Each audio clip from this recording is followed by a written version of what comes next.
An index is a search tool that lists topics contained within the source in alphabetical order. The index will lead you to a relevant statutory provision if you're using a code, or a page number if you're using a secondary source, for example. By contrast, a table of contents presents all contents of a source by its main headings or chapter titles as it appears in the source itself. This strategy is best if you have some familiarity with the source organization and are comfortable searching by browsing. This video will demonstrate using an index and table of contents for a statutory code and an encyclopedia on legal research platforms Westlaw and Lexis. First, let's take a look at the United States Code annotated on Westlaw as an example of a statute. From the Westlaw homepage, my first step is to select Statutes and Court Rules as a pre-search filter.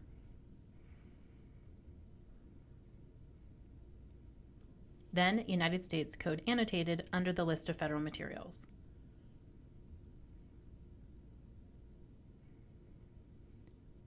The landing page for the USCA is considered a table of contents, which you may use to browse by title. The index is accessible from the list of links on the right side of the screen in the box labeled Tools and Resources. Note that this menu on Westlaw is the best place to look for any search tools unique to the source type, both for primary and secondary sources.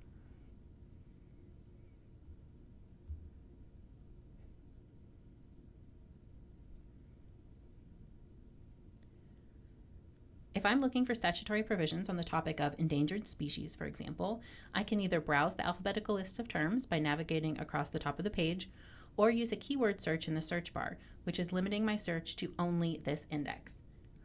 When I navigate to E in the alpha list, and scroll to endangered species,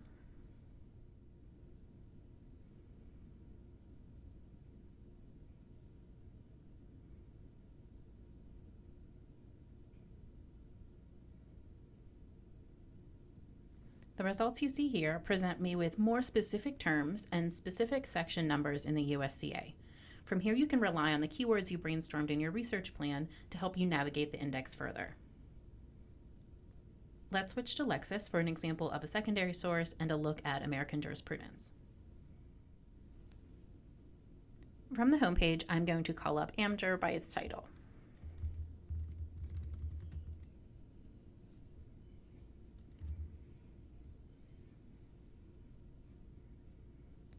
The landing page for Amjur on Lexis is its table of contents.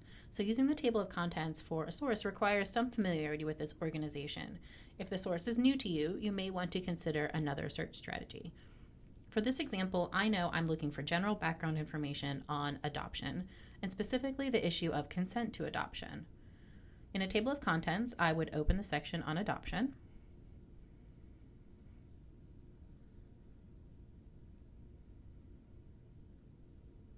and continue to narrow by subject to an applicable section or group of sections like so.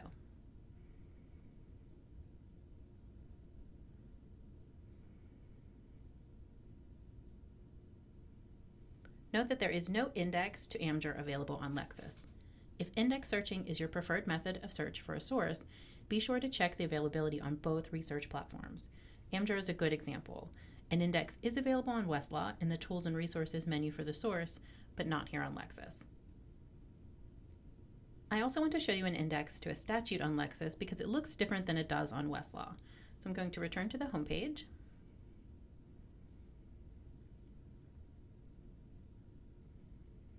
I know that Lexis publishes the USCS, an annotated version of the United States Code. If I slow type USCS into the global search bar, I see multiple options for sources to select. Take note that the index is the last option on the list of sources.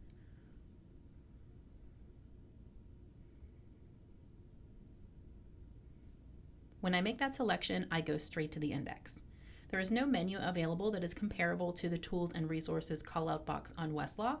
You must use the search bar to call up the index and other search tools, or use pre-search filters to navigate to the index. The key here is to remember that Lexis treats tools like the index and popular names table as separate sources themselves to select and search. From here, use this video as a reference when performing searches on Westlaw and Lexis going forward. Check in with your legal research professor with any questions about searching with an index or table of contents.